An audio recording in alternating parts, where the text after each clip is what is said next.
আর যদি একবার ভেতরে প্রবেশ করে যায়, প্রেমরূপী ভক্তি যদি প্রবেশ করে যায়, তখন ভগবান যখন আসবে তুমি হাজার তাড়ালেও সে যাবে না। কি করে বুঝবে? লক্ষণ তোমাকে বলে দেবে, তোমার মধ্যে থাকা লক্ষণ তোমাকে বলে দেবে। তোমার মধ্যে আর এখন অরুচি গান শুনতে ভালো লাগে না।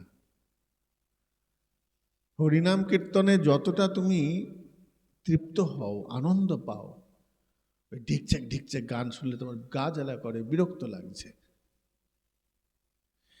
লোকের অকথা কুকথা শোনার থেকে হরিকথা শুনতে মন বসছে, মনে করবে ভগবত কৃপা হয়েছে।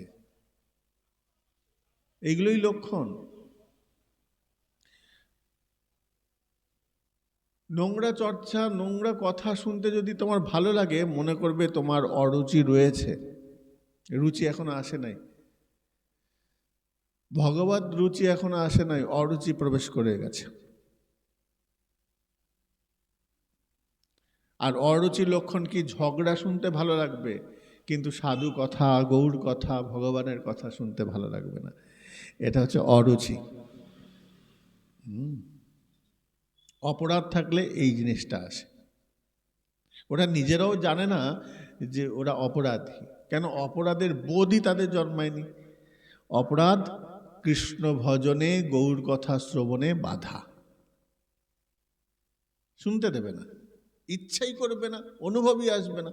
আর গুরু তত্ত্ব এইসবে তো দূরের কথা, অনুভবই নাই তো।